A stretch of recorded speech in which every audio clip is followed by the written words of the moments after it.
Madame, Monsieur, bonjour, bonsoir, selon l'heure à laquelle vous nous recevez chez vous. Bienvenue dans l'émission Leadership de Rue 223. Pour ce numéro 1 de Leadership, nous allons rencontrer Monsieur Ibrahim Aïdara. Suivez. Bonjour, chers abonnés et chers lecteurs. Moi, c'est Aïdara Ibrahima.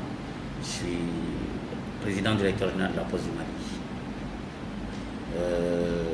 J'avoue qu'avant d'arriver à cette fonction, d'abord sur le plan académique, j'ai fait un bac SET, c'était sciences exactes. Ensuite, j'ai fait un diplôme d'ingénieur en réseau informatique et télécom.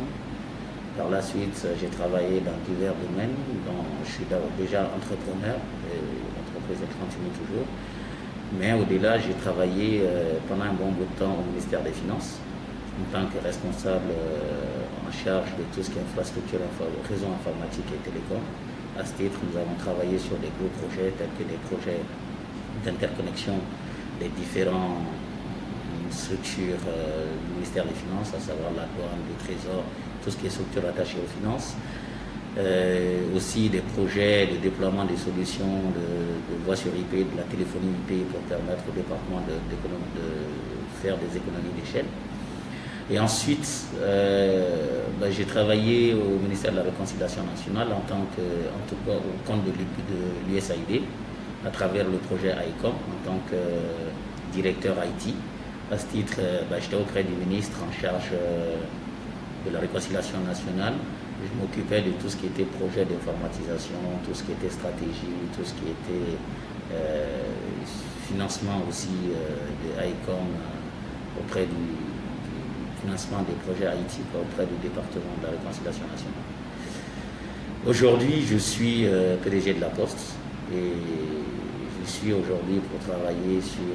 aujourd'hui, nous travaillons sur tout ce qui est transformation de cette structure-là et en y intégrant effectivement le numérique. Et aujourd'hui, dans notre stratégie, le numérique prend une grande place. Et donc, globalement, voilà un peu mon parcours professionnel et académique.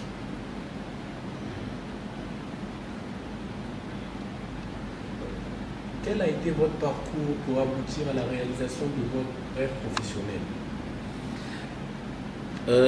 Alors, je dirais que à la fois il y avait la volonté, mais il y a aussi un peu de hasard là-dedans. Hein, parce qu'à la base, je ne m'étais pas destiné spécifiquement à l'informatique. J'avoue que j'ai fait les sciences exactes au lycée, donc j'étais assez passionné par les maths. Et donc, c'est dans ce domaine que j'ai voulu continuer. Et donc, j'ai fait un DEGMIAS. En tout cas, je me suis inscrit. J'ai fait un DEGMIAS en mathématiques appliquées, informatique appliquée, un DEGMIAS qui est maths, informatique appliquée aux sciences. Et c'est de là que j'ai un peu pris goût à l'informatique. Et donc, j'ai décidé de faire un concours d'entrée aux écoles d'ingénieurs. Et donc, j'ai intégré une école d'ingénieur pour justement poursuivre en informatique. Donc, à partir de là, j'ai vu que c'était un domaine passionnant. Donc, avec d'autres associés, on s'est mis à créer notre entreprise qui intervient dans le domaine informatique, dans l'ingénierie surtout, dans l'ingénierie informatique surtout, tout ce qui est ingénierie réseau, ingénierie système, ingénierie développement d'applications.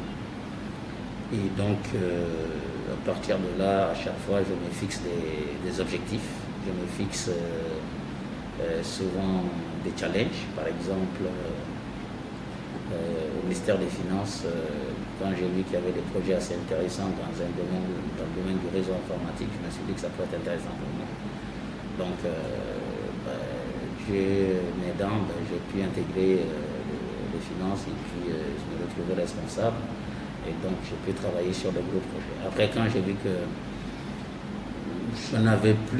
je voyais plus de projets passionnants pour moi, j'ai décidé effectivement au ministère de le quitter. Donc, après, j'ai vu qu'au niveau d'ICOM, c'est-à-dire au niveau de l'USAID, ils cherchaient quelqu'un pour piloter justement des projets informatiques à la Réconciliation nationale. J'ai trouvé aussi que c'était des challenges. Donc j'ai décidé encore de soumissionner, j'ai été retenu et donc j'ai été déployé j'ai travaillé sur ce projet. Au bout de 2 ans, nous avons commencé avec des projets passionnants, mais après je me suis rendu compte que ça traînait beaucoup. Donc là aussi, j'ai décidé de démissionner. Parce que, bon, bien sûr, j'ai toujours pris le soin de prévenir mes hiérarchies, en leur précisant que mon ambition, c'est vraiment de travailler sur des projets stratégiques. C'est vraiment de pouvoir piloter des projets intéressants pour moi-même, parce que c'est mon épanouissement personnel aussi qui comptait beaucoup. Et donc, à chaque fois, quand je leur disais que quand je t'ai réduit à un simple, en tout cas, technicien, ça ne m'intéressait plus. Et donc, la Poste, c'est la même chose. Quand j'ai vu ce que vivait la Poste, je me suis dit, c'est un beau challenge aussi. Comme je l'ai dit, je suis d'abord du privé. Donc, niveau privé, on fait pas mal de projets. Mais après, tu te dis, tiens, il y a des challenges. Donc, quand j'ai vu qu'il y a eu un appel à candidature par rapport au poste de PDG de la Poste, je suis missionné aussi.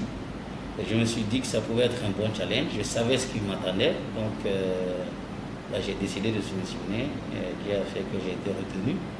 Et donc aujourd'hui, j'essaie de déployer le projet que j'ai proposé à la commission à l'époque, parce qu'il y avait une commission qui avait traité les dossiers et ensuite nous avait reçus pour des entretiens, etc. Donc j'étais venu avec une vision, avec un projet.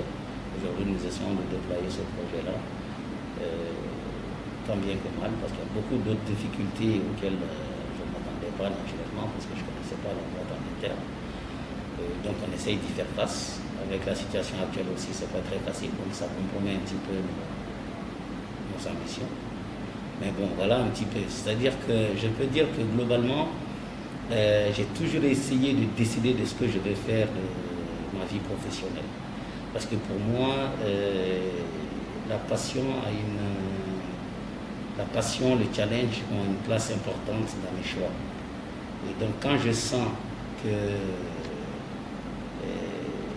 il n'y a plus de passion dans ce que je fais, il n'y a plus de challenge, j'ai tendance effectivement à m'arrêter là et à me dire que s'il n'y a pas d'ambition, je préfère aller chercher là où il y a des challenges et des passions.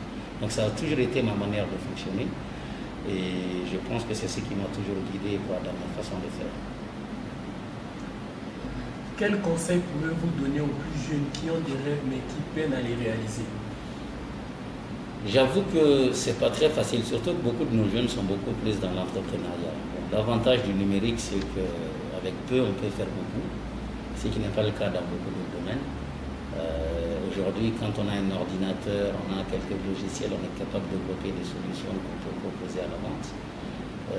Ce n'est pas le cas dans plusieurs domaines. Donc aujourd'hui, moi, ce que je dis, c'est que quand on veut se lancer dans sa vie professionnelle, que ce soit en entrepreneuriat ou en entreprise, c'est-à-dire soit salarié en entreprise, le plus important, c'est d'abord, en tout cas moi, à mon sens, c'est d'avoir la passion de ce que nous voulons faire. Et ensuite, il faut se fixer des challenges. L'objectif, ce n'est pas forcément de gagner beaucoup d'argent, mais l'objectif, c'est de gagner suffisamment pour vivre, mais surtout de pouvoir s'épanouir dans ce que nous faisons. Ça, c'est extrêmement important. Parce que si vous choisissez un emploi parce que vous avez une opportunité d'avoir cet emploi-là et que vous ne soyez pas réellement passionné ou engagé pour cela, vous avez toutes les chances vraiment de vous ennuyer et surtout d'avoir tendance à ne pas pouvoir vous exprimer sur le plan intellectuel, sur le plan de compétences et donc avoir des hiérarchies qui pourront mettre votre capacité et votre compétence en cause. Et c'est cela le pire pour quelqu'un.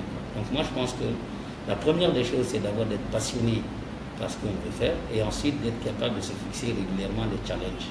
Et à partir de là, essayer d'identifier les voies et moyens qui peuvent nous accompagner. Aujourd'hui vous avez l'État qui a des structures pour accompagner les jeunes, vous avez des privés aujourd'hui qui aussi accompagnent des jeunes pour ensuite travailler avec eux, etc. Donc moi je pense qu'après il faut travailler sur l'identification de ces voies-là et s'y engouffrer, je dirais.